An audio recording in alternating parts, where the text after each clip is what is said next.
श्री हरि श्री हरि श्री हरि श्री राम जय राम जय जय राम जय हनुमान। राम लक्ष्मण सीता हनुमान भरत शत्रुघ्न। सीता उर्मिला मांडवी श्रुति कीर्ति सुग्रीव जामवंत इत्यादि अंगद नल नील इत्यादि सभी को मेरा प्रणाम। सभी राम और राम के धाम, राम के गुण, राम के कर्ण, राम का स्वभाव, सभी को मेरा प्रणाम। राम के जो निज जन हैं उनको मेरा प्रणाम। और इनके साथ ही शवों का आवाहन, राम के साथ सब पूर्ण ब्रह्मांड में जो राम के अनुयायी हैं उनको मेरा प्रणाम। सभी ब्राह्मणों को प्रणाम। सबको जो धर्म के धुरंधर हैं, धर्मधुरीन है, सबों को मेरा प्रणाम। मानस रहस्य का मैं अभी वर्णन करता हूँ। श्री राम अवतार के विभिन्न हेतु और उनका रहस्य। गोस्वामी श्री तुलसीदास जी कृत रामचरितमानस में 4 कल्पों का विवाह करके श्री राम अवतार के 4 हेतु बतलाए गए। पहला है ऋषि साप से जय और विजय के रावण कुंभकर्ण होने पर। तो सनंदन, सनातन और सनत कुमार गए थे विष्णु धाम में मिलने, और विष्णु जी अंदर बैठे हुए थे और सनक, सनंदन, सनातन और सनत कुमार जी अंदर जाना चाह रहे हैं। जय विजय द्वारपाल हैं, उन्होंने उन्हें रोका। तो रोकने के कारण उन्होंने उनको क्रोधित होकर श्राप दिया, और वे दोनों जो है श्राप से रावण और कुंभकर्ण हो गए। जलंधर के रावण होने पर, जलंधर जो है वो शंकर जी का ही वीर से उत्पन्न हुआ था, क्रोधावतार था शंकर जी का। तो वो अगले जन्म में रावण हुआ। नारद जी के साथ से हरगन जो शंभू के गण थे, वो रावण और कुंभकर्ण होने पर, और स्वयंभू मनु की तपस्या और भानु प्रताप के अभिशप्त होकर रावण के रूप में जन्म लेने पर। तो जो श्री रामचरितमानस में जो रावण है वो भानु प्रताप महाराज का जो है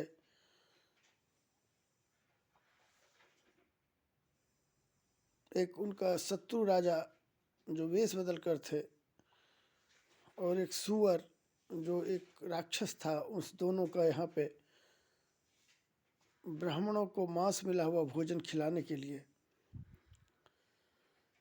वो लोग भानु प्रताप के द्वारा आए थे, जिससे ब्राह्मणों ने उससे शाप दिया तो वो रावण बना। उसी का वर्णन है। स्वयंभू मनु की तपस्या। मनु और शत्रुपा जी तपस्या किए, जिससे सीता और राम ने उन्हें दर्शन दिया, और उस दर्शन के बाद वो लोग अवतार रूप में दशरथ जी, जब स्वयं वो मनु और शत्रुपा दशरथ और कौशल्या बने तो उनके यहाँ जन्म लिए। परंतु वस्तुतः हरि अवतार हेतु जही होई, इदम इत्थं कही जाए न सोई। लेकिन हरि का अवतार जो है, जो होता है, वो यही है, यह कहीं नहीं कहा जा सकता है। राम जन्म के हेतु अनेका, परम विचित्र एक ते का। राम जन्म का जो हेतु है वो अनेक है, और हर एक अवतार जो है परम विचित्र एक से एक है। हरि अवतार के अनेक हेतु हैं जो वर्णनातीत है, तथापि यहाँ केवल 4 कारणों का उल्लेख इसलिए हुआ है कि श्री सती जी को राम स्वरूप में जो संशय हुआ था उसका निराकरण हो जाए। सती जी का संशय यह था, ब्रह्म जो व्यापक बिरज अकल अनीह अभेद, सो की देह धरि होई नर, जाहि न जानत वेद। विष्णु जो सिरहित नर्तनुधारी, सौ सर्वज्ञ जथा त्रिपुरारी, खोजई सो की अज्ञ इव नारी, ज्ञान धाम श्रीपति असुरारी। तात्पर्य यह कि सर्वव्यापक, अज, अकल, अनीह, अभेद कहलाने वाले निर्गुण ब्रह्म तो मनुष्य का अवतार ले ही नहीं सकते। रहे नित्य सगुण ब्रह्म वैकुंठनाथ या क्षीराब्धिनाथ भगवान विष्णु, सो यदि उन्होंने अवतार लिया होता तो उनमें ऐसी अज्ञता कैसे आती, और वे स्त्री के विरह से कातर होकर क्यों घूमते। वे तो सर्वज्ञ हैं, ज्ञान धाम और श्रीपति हैं। इस संशय के निवारणार्थ जय विजय और जलंधर के हेतुओं से वैकुंठनाथ का, और नारद साप के हेतु क्षीराब्धिनाथ का तथा स्वयंभू मनु और भानु प्रताप के हेतु से व्यापक ब्रह्म का राम अवतार होना सिद्ध कर दिया गया, जिससे उपर्युक्त तीनों अवतारी स्वरूपों तथा श्री राम कृष्ण आदि समस्त अवतारों का ऐक्य करके भरद्वाज मुनि की मुख्य जिज्ञासा राम कवन प्रभु पूछऊं तो ही का समाधान कर दिया गया।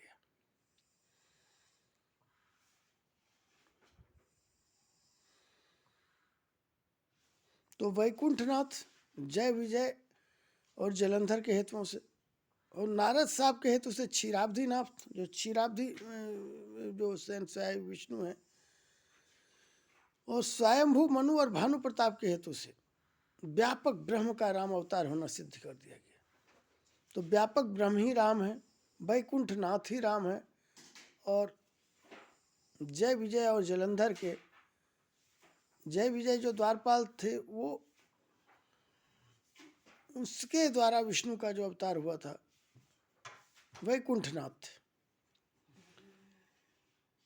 और भानु प्रताप और स्वयंभू मनु और शत्रुपा ने व्यापक ब्रह्म का राम और सीता रूप में देखा था, तो उससे राम अवतार सिद्ध हुआ तथा श्री राम कृष्ण आदि समस्त अवतारों का ऐक्य करके भरद्वाज मुनि की मुख्य जैसा राम कवन प्रभु पूछो तो ही का समाधान कर दिया गया।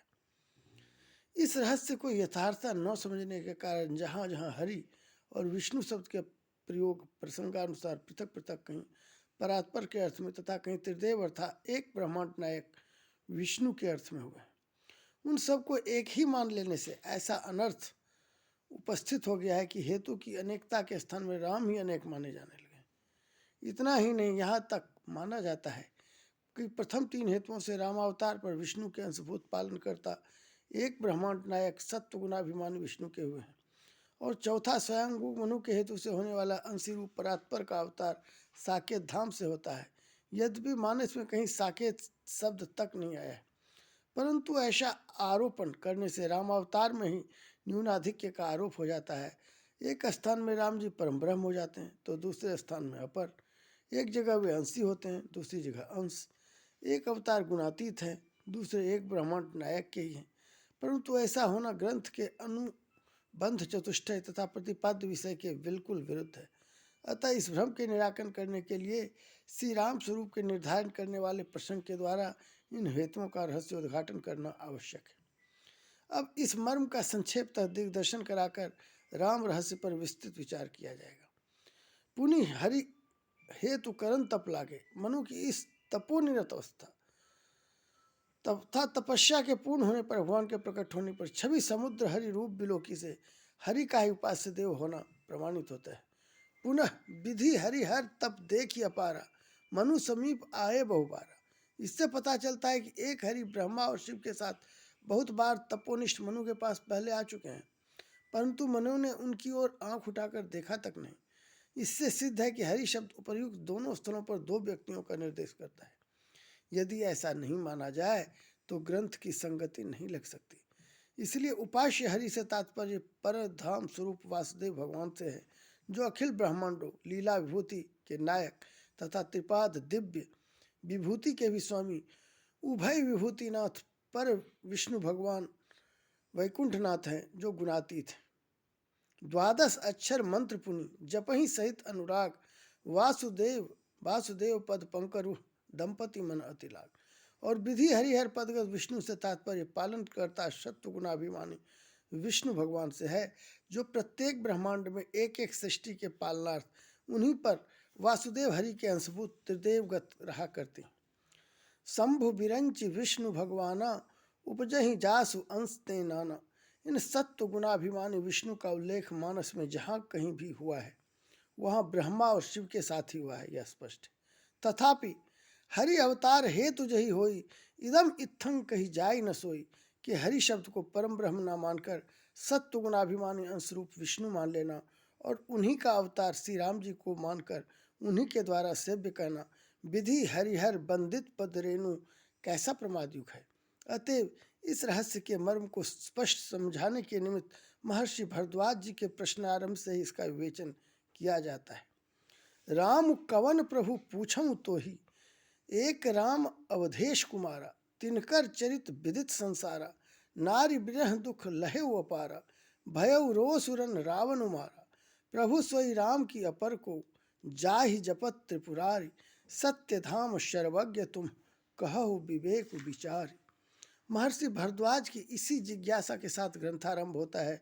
प्रश्न यह है कि राम एक हैं या अनेक, शिवादि से सेव्य राम वही हैं या कोई और।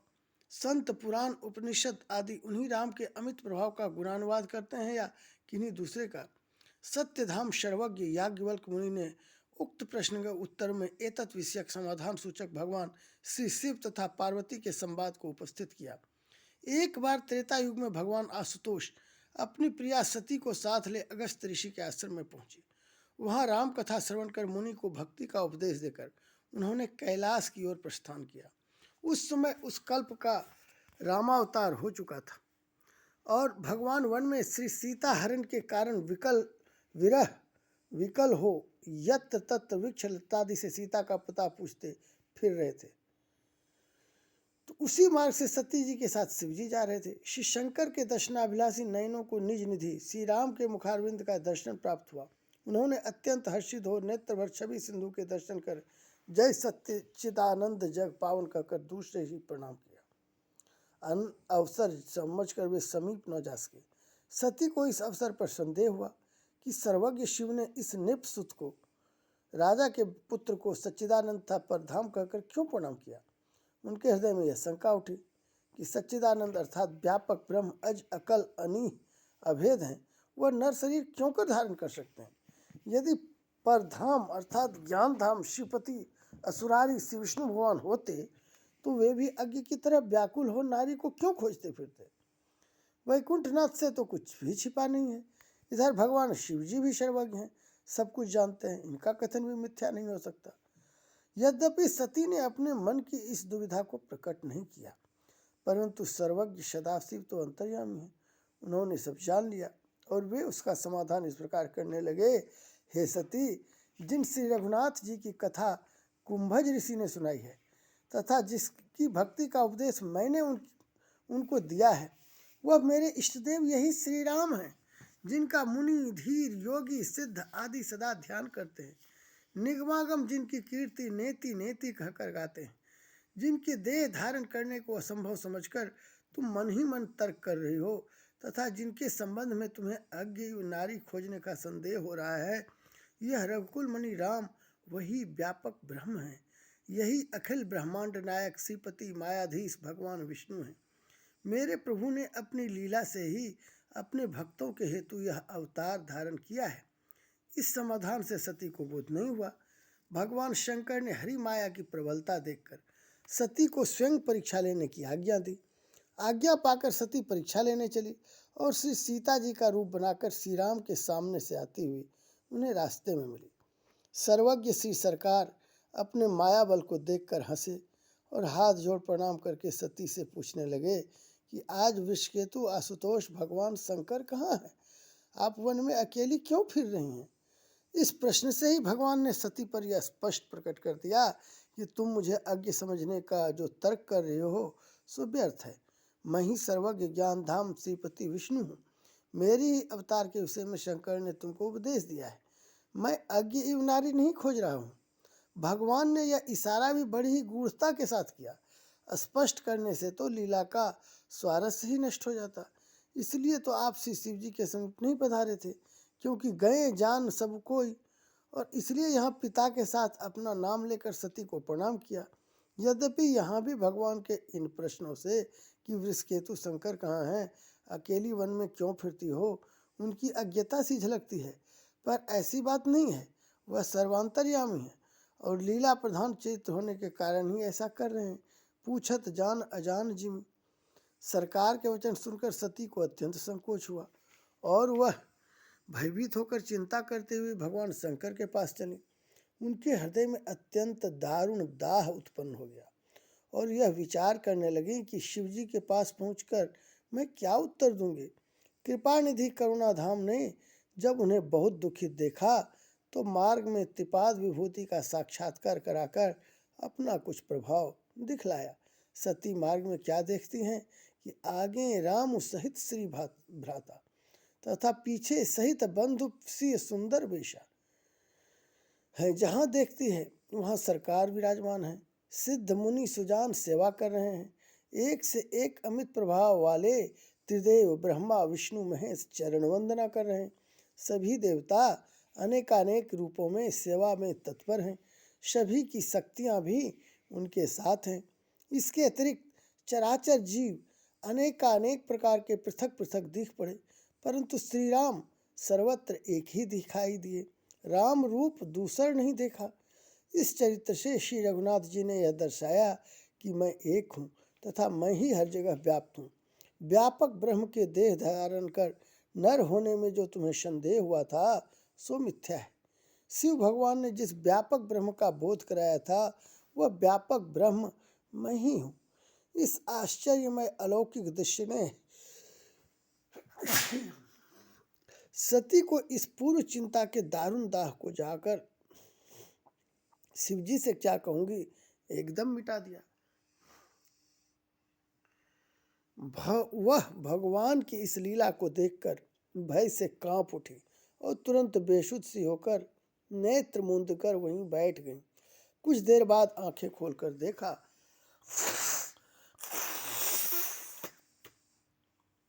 तो कहीं भी कुछ भी नहीं है। तदंतर वह बारंबार श्री सरकार को सिर नवाकर भगवान शंकर के समीप गई और डर के मारे उनसे सत्य घटना का वर्णन न कर उन्होंने इतना ही कह दिया, कछु न परीक्षा लीन गोसाई कीन प्रणाम तुम्हारी ही नाई।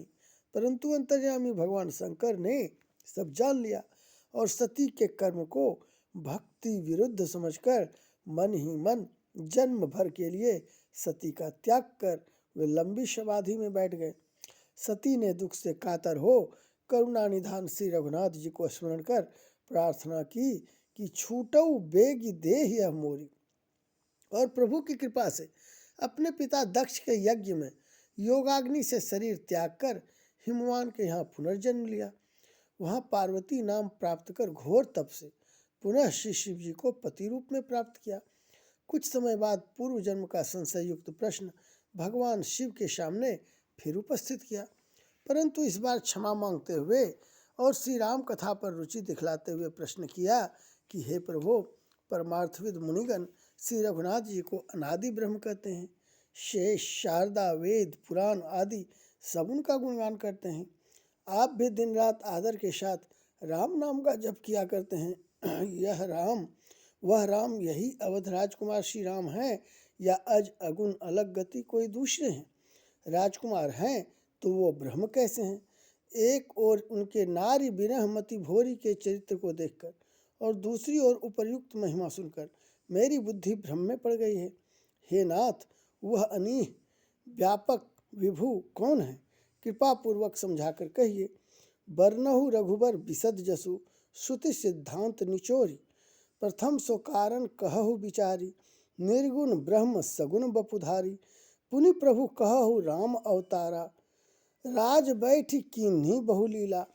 इसमें श्री राम के एक या अनेक रूप के निर्णय अर्थ प्रश्न तो पूर्वत ही हैं, परंतु साथ ही अवतार से लेकर सिंहासन आरूढ़ होने के बाद तक की लीला श्रवण करने की महत्वपूर्ण आकांक्षा का हृदयगत होना सूचित है।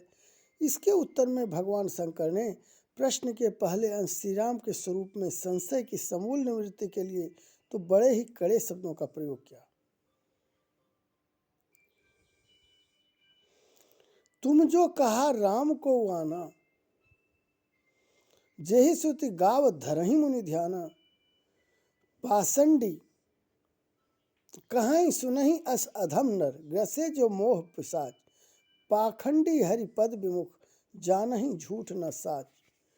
अज्ञ अकोपित अंध अभागी, काई विषय मुकुर मन लागी, लंपट कपटी कुटिल विशेषी, सपने हूँ संत सभा नहीं देखी, कहीं ते वेद असम्मत बानी, जिनकी सूझ लाभ नहीं हानि।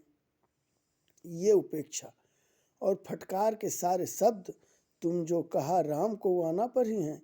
भगवान शंकर को राम को आना का सिद्धांत तो क्या, प्रश्न रूप में ऐसा सुनना भी सही नहीं था। यही कारण है कि वह अपनी परम प्रियतमा पार्वती के प्रश्न पर ऐसे कठोर शब्दों में अपने उद्गार प्रकट कर रहे हैं। परंतु इन शब्दों से कहीं पार्वती घबरा कर भयभीत न हो जाए तथा श्री राम स्वरूप समझने की शक्ति उनकी बुद्धि में बनी रहे। इसलिए साथ ही साथ शंकर जी राम कथा के अपूर्व महात्म्य को तथा उसके बिना जीव के जीवन की व्यर्थता को सूचित कर पार्वती की राम कथा संबंधी जिज्ञासा की प्रशंसा कर प्रसन्न हो रहे हैं और पार्वती को धन्यवाद दे रहे हैं। पश्चात शंका का समाधान प्रारंभ करते हुए भगवान शंकर कहते हैं, सुनु गिरिराज कुमारी भ्रम तब रविकर बचन ममो, अर्थात निश्चयात्मक निश्चय भ्रम रहित मेरे वचनों को सुनो। अगुण अरूप अलख अज जोई, भगत प्रेम बस सगुन सो होई। अगुण अज अलख अरूप सर्वव्यापक सच्चिदानंद ब्रह्म ही भक्तों के प्रेम वश होकर सगुण रूप धारण करते हैं। अतः श्री राम जी व्यापक परमानंद परेश पुरातन ब्रह्म है, इसे जगत जानता है। वही प्रसिद्ध पुरुष प्रकाश निधि परावरनाथ रघुकुल मणि मेरे स्वामी हैं। ऐसा कहकर शिव जी ने अपना सिर नवाया। पुरुष प्रसिद्ध प्रकाश निधि प्रगट परावर नाथ रघुकुल मणि मम स्वामी सोई, कही सीम नायव माथ। अर्थात विषय इंद्रियां सुर जीव प्रभृति जो एक से एक सचेत और सामर्थ्यवान है, इन सभी को परम प्रकाश प्रदान करने वाले अनादि राम वही सोई अवधनाथ रघुकुल मणि श्री रघुनाथ जी हैं। इसके बाद निज भ्रम नहीं समुझहि अज्ञानी, इस चौपाई से भ्रम का निराकरण करते हुए अंत में इस चौपाई में फिर कहा, सबकर परम प्रकाश सक जोई राम अनादि अवधपति सोई।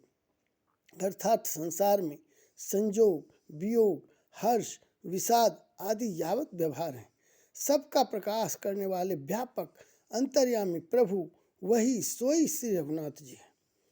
उन्हीं से चैतन्य का उद्भव होता है, भला उनमें मोह कहाँ से संभव है। यह जगत जिन प्रभु की माया से सत्य एवं भाषित हो रहा है, जो तीनों काल में मिथ्या होने पर भी जीवों को दुख दे रहा है। जैसे स्वप्नावस्था में कोई हमारा सिर काट लेता है तो उसकी व्यथा न जागने तक सत्य ही प्रतीत होती है, इसी प्रकार इस संसार के भ्रमात्मक दुख की निवृत्ति जिन प्रभु की ही कृपा से होती है। हे गिरिजा, वह कृपालु श्री रघुनाथ जी ही हैं।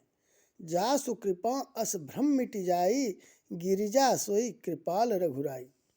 जिनकी सत्ता से भ्रम की स्थिति है तथा जिनकी कृपा से ही भ्रम की निवृत्ति हो सकती है, उनमें वियोग विषाद भ्रम कभी संभव नहीं। जो आदि अंत से अतर्क है, जिनकी माया को शास्त्र अघटित घटना पटीयसी कहते हैं, उन मेरे स्वामी राम को कैसे भ्रम हो सकता है। तदंतर बिनु पद चलई सुनई बिनु काना से लेकर श्री राम जी की अतर्क महिमा का गान करते हुए इस दोहे में शिवजी महाराज फिर कहते हैं, जेहि इमि गावहि वेद बुध, जाहि धरहि मुनि ध्यान, सोई दशरथ सुत भगत हित कौशलपति भगवान। इसमें पूर्व की इस चौपाई से कि तन बिनु परस नयन बिनु देखा से यह सूचित करते हैं कि उन प्रभु से कुछ भी परोक्ष नहीं है, अतः वह विरही होकर स्त्री ढूंढे यह कभी संभव नहीं। इसके बाद फिर कहा, काशी मरत जंतु अवलोकी, जासु नाम बल करऊं बिसोकी, सोई प्रभु मोर चराचर स्वामी, रघुबर सब उर अंतर्जामी। इस प्रकार इस प्रसंग में शिवजी ने 5 बार सोई शब्द का प्रयोग किया। महर्षि भरद्वाज जी के प्रश्न में भी यही प्रसंग जोरदार है। प्रभु सोई राम की अपर को जाहि जपत त्रिपुरार, तथा आकर चारि जीव जग अहि, काशी मरत परम पद लहहि। और पार्वती जी भी ऐसा ही कहती हैं, तुम पुनि राम राम दिन राति, सादर जपहु अनंग आराती। यही कारण है कि प्रत्येक व्याख्यान में बार बार सोई शब्द के अनुवाद के द्वारा वक्तृत्व में ओज लाने के लिए जोर देते हैं कि श्री रघुनाथ जी वही हैं, अन्य नहीं। तथा तुमने जो मेरे सादर जपने के विषय में कहा है, सो इतना ही नहीं बल्कि विवसहु जासु नामु नर कहहीं, जन्म अनेक रचित अघ दहहीं, सादर सुमिनर जे नर करहीं, भव बारिधि गोपद इव तरहीं, राम सो परमात्मा भवानी, तहाँ भ्रम अति अभिहित तव बानी, अस संशय आनत उर्माही, ज्ञान विराग सकल गुण जाएं।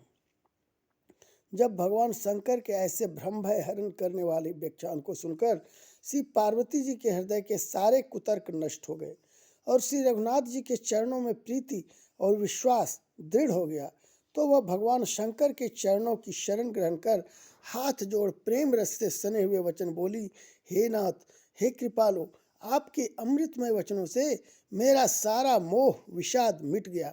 मुझे श्री राम स्वरूप का यथार्थ बोध हो गया। अब निश्चय हो गया कि श्री रघुनाथ जी चिन्मय और सब उर्वासी व्यापक ब्रह्म है तथा वही सरकार सर्वरहित अविनाशी अर्थात त्रिपाद नित्य विभूति के विग्रह स्वरूप श्री विष्णु भगवान हैं। व्यापक ब्रह्म के अवतार लेने तथा भगवान श्रीपति के अज्ञ होने की जो शंका मेरे हृदय में थी वह सर्वथा निर्मूल हो गई। अब हे नाथ, यह समझाकर कहिए कि प्रभु ने मनुष्य का अवतार किस हेतु से धारण किया।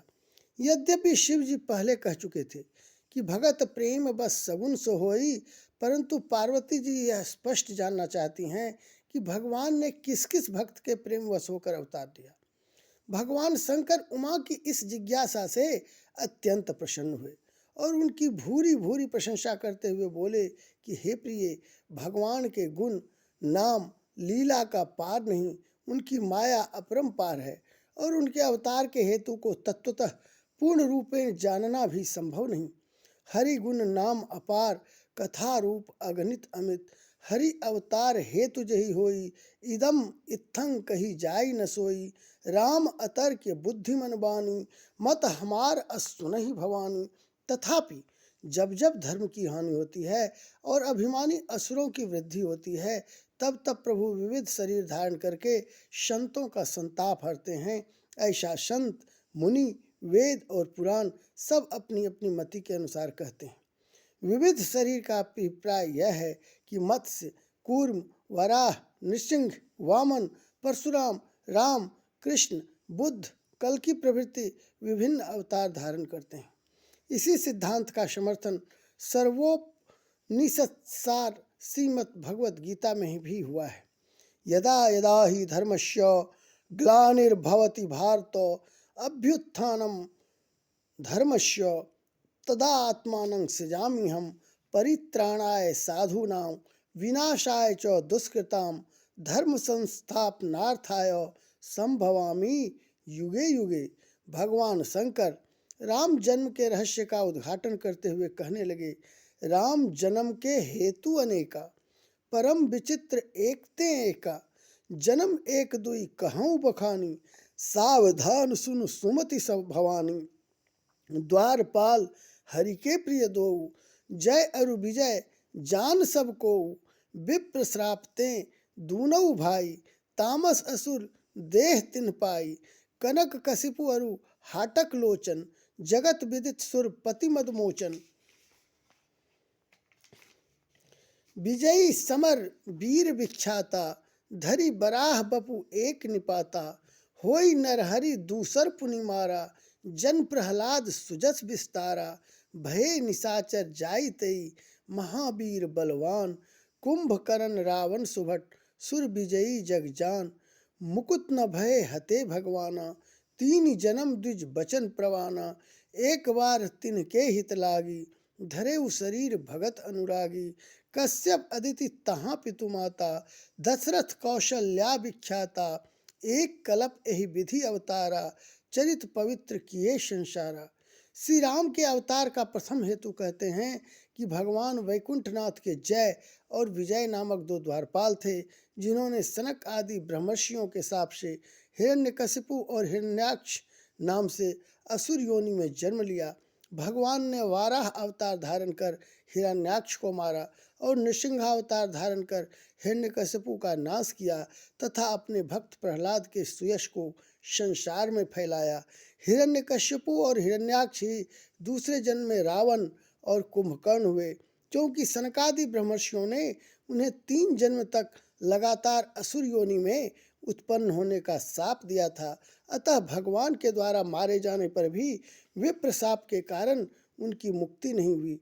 उसी रावण कुंभकर्ण के विनाशार्थ तथा उनके अत्याचार से जो भक्तों को कष्ट मिल रहा था, उसके निवारणार्थ भक्तानुरागी श्री सरकार ने रघुकुल मणि के रूप में अवतार धारण किया, यह एक कल्प का हेतु है। दूसरे कल्पों में श्री राम अवतार के दूसरे हेतु हैं। एक कल्प सुर देख दुखारे, समर जलंधर सन सभारे, शंभु कीन्ह संग्राम अपारा, धनुज महाबल मरई न मारा, परम सती असुराधिप नारी, तही बल ताहि न जितहि पुरारी, छल करी टारे उतासु व्रत, प्रभु सुर कारज कीन जब तही जनेऊ जानेऊ, मरम तब श्राप कोप करि दीन, तासु श्राप हरि दीन प्रमाना, कौतुक निधि कृपाल भगवाना, तहाँ जलंधर रावण भयऊ, रनहति राम परम पद दयऊ, एक जन्म कर कारण एहा, जेहि लगी राम धरी नर देहा। दूसरे कल्प में जब जलंधर राक्षस ने रावण रूप से जन्म लिया तो कृपालु भगवान ने रामावतार धारण किया। भगवान शिव जी के वचनों में कैसी एकता झलक रही है। प्रथम कल्प की कथा में प्रभु को हरि वैकुंठनाथ कहकर, अब उन्हीं को इस कल्प में प्रभु और राम कहकर अवतार अवतारी का ऐक्य सिद्ध कर रहे हैं। इसके बाद यह चौपाई है।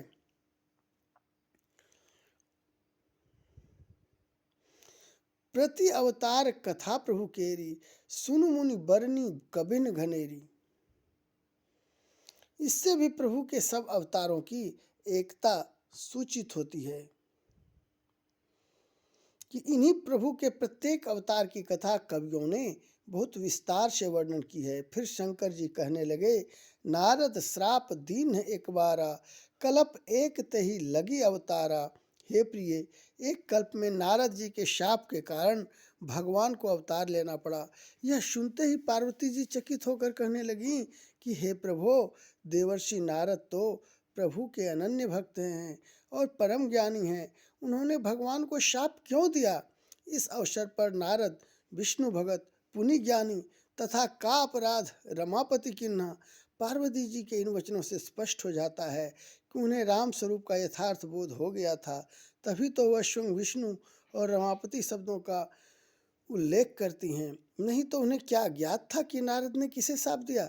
वस्तुतः बात यह है कि उन्हें इसका पूर्णतया बोध हो चुका था कि प्रभु के दोनों स्वरूप व्यापक, अगुण, अकल, अभेद, निराकार विग्रह तथा वैकुंठनाथ क्षीरसाई श्री विष्णु साकार विग्रह का श्री राम अवतार से अभेद है। अर्थात इन्हीं दोनों से राम अवतार होता है, क्योंकि निराकार व्यापक ब्रह्म को शाप संभव नहीं है। अतः नित्य साकार स्वरूप क्षीरसाई रमापति को ही शाप देना कहा गया है। श्री पार्वती जी के प्रश्न को सुनकर भगवान शंकर हंसकर बोले कि प्रिय, प्रभु की माया के आगे ना तो कोई ज्ञानी है और ना मूढ़ है। श्री रघुपति जिस समय जिसको जैसा बनाते हैं वह उस समय वैसा ही बन जाता है। इसके बाद याज्ञवल्क्य जी ने भी कहा है, कहूँ राम गुण गाथ भरद्वाज सादर सुनहु, भव भंजन रघुनाथ भजु तुलसी तजि मान मद। यहाँ याज्ञवल्क्य जी के मुख से राम, रघुनाथ और शिव जी के मुख से जही जिस रघुपति करही में रघुपति शब्दों से भी अभेद स्पष्ट हो जाता है। अस्तु, कथा इस प्रकार है कि एक बार हिमाचल पर्वत की एक अति अपूर्व रमणीय गुहा को देख नारद जी का मन अत्यंत प्रसन्न हुआ और वे वहाँ समाधि निष्ठ हो भजन करने लगे। उनके सुदीर्घ काल तक तप करने के कारण इंद्र को भय हुआ कि ये कहीं मेरा इंद्रासन न छीन लें। अतः भयभीत इंद्र ने श्री नारद जी के तप को भंग करने के लिए कामदेव को उसकी सेना समेत भेजा। कामदेव ने वहां पहुंचकर अपनी सारी कलाएं दिखलाई, परंतु नारद जी पर उसकी एक न चली। तब डरकर उसने श्री नारद जी के चरणों में प्रणाम किया और उनसे क्षमा मांगी। नारद जी को उस पर कुछ भी रोष न हुआ, प्रत्युत उन्होंने उसे प्रिय वचनों से संतुष्ट किया। तत्पश्चात उसने इंद्र सभा में आकर अपनी सारी करनी तथा नारद जी की महिमा को स्पष्ट रूप से सुनाया, जिसे सुनकर सब देवगण देवर्षि नारद की तपोनिष्ठा पर मुग्ध हो गए। इधर कामदेव पर विजय प्राप्त कर नारद जी को अहंकार हो गया और अपने इस पराक्रम को सिद्ध करने के लिए वे भगवान शंकर के पास पहुँचे। भगवान शंकर उसकी निष्ठा पर अत्यंत प्रसन्न हुए, परंतु उनके हितार्थ कहा कि हे नारद, यह प्रसंग तुम श्रीहरि भगवान से कदापि न कहना। श्री याज्ञवल्क्य जी कहते हैं, शंभु दीन उपदेश हित नहीं नारद ही सुहान, भारद्वाज कौतुक सुनहु हरि इच्छा बलवान। राम कीन चाहहि सोई होई, करे अन्यथा अस नहीं कोई। तो इस प्रकार श्री राम के जन्म के विभिन्न होती और उनका रहस्य है, और इसे श्रवण करने से राम का रूप का दर्शन होता है। श्री राम के प्रति जिज्ञासा राम को ही प्राप्त कराती है। यदि आपको सब्जी लेने की जिज्ञासा है तो सब्जी मिलती है, यदि आपको भोजन करने की इच्छा है तो भोजन मिलती है, वस्त्र की इच्छा है तो वस्त्र पहनते हैं, और यदि आपको सोने की इच्छा है तो सब जगह आराम मिलता है। भोजन, वस्त्र, आवास, शिक्षा, स्वास्थ्य सभी इच्छाओं से ही होता है। इच्छाएं ही उस कार्य कराने के लिए शरीर को प्रेरणा देती है, इंद्रियां उनका अनुकरण करती हैं, और मन भी लग जाने से शरीर, इंद्रिय, मन से सभी साधन, साध्य और जो इच्छा है, इच्छा का पूर्ति का जो आवश्यकता है, पूर्ति का साधन और साधन को खर्च करने की तत्परता, तीनों का होने से जब साध्य मिल जाता है तो वही बात श्री राम में भी है। श्री राम के प्रति जिज्ञासा, जिज्ञासा को पूर्ण करने की तत्परता, और उस तत्परता को यदि जो भी आपका साधन है, मन, वचन, कर्म और तन, मन, धन, संपूर्ण को यदि भगवान के चरणों में समर्पित कर उनके प्रति लगा जाए तो भगवान की भी प्राप्ति होती है, राम की प्राप्ति होती है। यही राम का जन्म का रहस्य है, और राम का संपूर्ण लीलाएं भी इसी की ओर इंगित करती है। राम का नाम, राम का रूप, राम के गुण, राम का काम, राम का धाम, राम के संपूर्ण जनों, निजन, राम के भक्त, और राम का जो एक बार भी नाम ले उनके चरणों में प्रीति, राम के जो ब्राह्मण हैं जो उनकी व्याख्या करते हैं, राम के जो संत हैं जो उनकी व्याख्या करते हैं, जो उनमें भक्ति, तप इत्यादि रखते हैं, उनका भी चरण कमल का ध्यान करने से राम का ही प्राप्ति होती है। तो इस तरह शंकर जी का भी चरण ध्यान करने से विश्वास होता है, पार्वती जी के चरण का ध्यान करने से श्रद्धा होता है। तो लिखे गोस्वामी तुलसीदास जी कि भवानी शंकरो वंदे श्रद्धा विश्वास रूपनो। भवानी और शंकर ही श्रद्धा और विश्वास है। तो रोज शंकर जी को जल चढ़ाने से, शंकर जी का प्रीति बिना राम को पाना मुश्किल है, और भक्ति और श्रद्धा और विश्वास से ही भक्ति जो है राम को प्राप्त कराती है। इसी के साथ यह मानस रहस्य की जो कथा है ये आज का विराम देते हैं।